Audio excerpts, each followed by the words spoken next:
Welcome guys to Chapter 9, Exponential and Logarithmic Functions. So this is going to be the first section focusing on just exponential functions, and here are the four goals that we will have. Identify the function as exponential growth or decay. We want to also graph an exponential function. Our third goal, write an exponential function given 2 points. And lastly, solve an exponential function. So before we even get started, you're probably asking, well, what is an exponential function? That is a really good question. So our exponential functions are always going to have this form right here, y equals a times b to the x. Notice x is the exponent, that's why it's an exponential function. A will never be 0 because obviously then we're looking at y equals 0. That would be silly. B is always going to be greater than 0. 0 to a number would just, negative number, that's going to be a different equation. And B is also not going to be 1 because 1 raised to any power is just going to be 1. So that's not going to be very interesting. That would just be y equals a. So I don't know if you just heard that. That was my stomach growling. So this is your basic exponential function. Now the characteristics of the graph of a function, this is not how to graph them, but just in general it's always nice to know what the parent graph looks like, and it also helps you when you're solving them and dealing with them to know what the graph looks like. Notice it is going to be a nice continuous function. If it is a growth function, it will always start low and get larger and larger and larger, and it grows, as we've many times heard the term, exponentially. It's not growing at a constant rate like a linear function, and it's even growing much, much faster than, say, a quadratic. The x-axis is an asymptote. We looked at asymptotes in the last chapter, so right here it will never cross this axis unless we have shifted the graph up or down, but for the most part the parent graph will always have the x-axis as an asymptote. The domain, remember that's your x values, are all real, so both positive and negative, but the range is always going to be the positive numbers, and your y-intercept is going to be the point 0, a. So where you cross the graph will be at a. So we can also then do this same on the decay.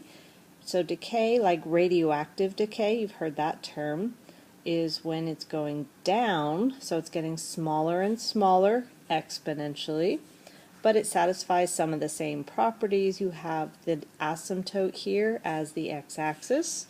You have that you will still be crossing at the same y-intercept. The main difference is whether the graph is going up, it's growing, or whether it's going down. That represents decay. So now we want to look at how do we identify when we just look at the equation if it's growth or decay. Well, for the easiest way is just to look at the exponential part. That's really what is going to determine it. If b is greater than 1, so it's not a fraction, and we know it has to be greater than 0, and your x is a positive, because remember, if x turns out to be a negative number, that means take the reciprocal. So b is greater than 1, so this like 2 to the x, 4 to the x, those are both going to represent growth. How do we know if it's decay? Well, you have two possibilities. Again, we're only looking at the exponential part. So notice the 1/2 to the x. Realize we could also write that as 2 to the negative x. So if b is between 0 and 1, in other words, if it's a fraction and x is positive, it's going to be decay because you're taking half each time. Or correspondingly, if b is greater than 1 but your x happens to be a negative, because we could also rewrite that as 1/6 to the x power. So you can kind of see the similarity there.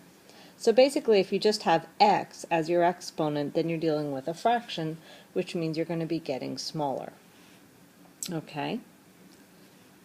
Then let's look at what happens when we want to graph these. Alright, so we have some graphing strategies down here. So the graphing strategies, the first thing you want to do is determine whether it's growth or decay. So you have the growth or you have the decay. Then you plot 0, comma a. A is always going to be your y-intercept because anything raised to the 0 power is just going to be 1. And then just pick one other point. I suggest 1, comma, whatever you get when you plug in x is 1. But that's just to kind of double check that you guessed right for the growth and decay. So let's look at how this works. So 3 times 2 to the x. So if you were to plot x is 0, notice that you're going to get 3 times 2 to the 0, so that's plotting your a. So 1, 2, 3, here's where that's the y-intercept. And then this graph is going to be growth. So we want to double check that we guessed it right. So let's just plot one other point. If I plug in a 1, I get 3 times 2 to the 1, which is 6. So notice that 1, 3, 4, 5, 6 puts me way up here. So we guessed right, and there is your graph. It's exponential growth. Okay, let's look over here where we have y equals 4 times 1/3 to the x. We think that this is going to be decay. So we're going to just plot the y-intercept here. So 4 times 1/3, so that would be, if that's 0, this will be at 4. So 1, 2, 3, 4. Here's your y-intercept. And just to be double sure, let's go ahead and plug in 1. So 4 times 1/3 is 4/3, which is going to be just way down here. So that kind of tells you that yes, the graph is going to come down, down, down, and that is in fact decay. So one more time, y equals 4 times 2 to the negative x, so that's also going to be decay. So we go ahead and plug in our y-intercept. If x is 0, this will again be 4. 1, 2, 3, 4. And then if I plug in a 1, I have 4 times 2 to the negative 1. Well, that's 1/2. So that's going to be at 2. So that again tells us that's going to be decay. Alright, so now let us go and see how we can write an exponential. Now I already have this one worked out, but we'll kind of do it again off to the side as well, just so you can see how this works. You always want to start with 2 points. One of the points will have x is 0, and one of the points will just be anything, doesn't matter. But you do have to have one of the points be 0, comma y1. You start with that first point, the 0 is going to be used to solve for a. So you take your generic equation that we have up here, and we're going to plug in what we know.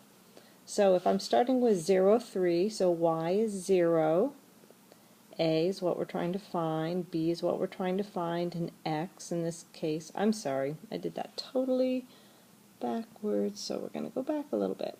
Okay, we want to plug in 3 is our y value. I even have it right there.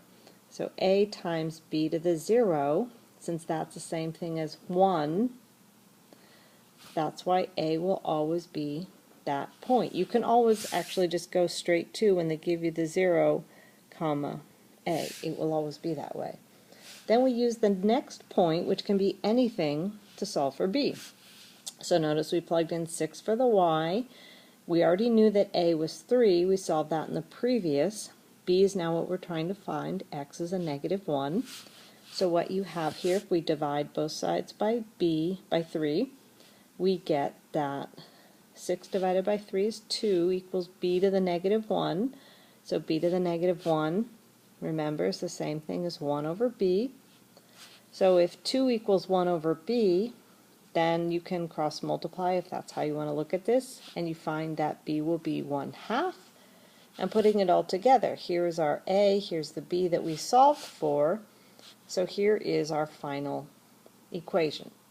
It actually goes pretty fast because you'll be given a point with 0, so that's going to be your 0, comma a. You're just plugging in the second point basically to solve for b, and then putting it all together. And so lastly, our goal is to solve. So, strategy. Rewrite the terms of the equation with the same base, then set the exponents equal. So I notice I have a 4, I have a 16. These are the bases of our exponential. So I know that 16 can be rewritten as a power of 4. So I have 4 to the 3x minus 2 equals 4 squared, since that's the same thing as 16. So these are kind of like when we were solving the fractions and your denominators were the same. Well, now I have the same base, so the only thing I have to do is set my exponents equal and solve. So I get that 3x is going to equal 4, so x will equal 4/3. In the second one, I have 3 to the 2x equals 1 over 27. Well, I can rewrite 1 over 27 as 3 to the negative 3. So whenever you have a fraction, you will be rewriting it as a negative exponent. So I have the same base. I can cancel my bases. 2x equals a negative 3. So x equals a negative 3/2. Down here, 32 and 16. Now, the one cannot be rewritten as a power of the other, but they both have a common base of 2.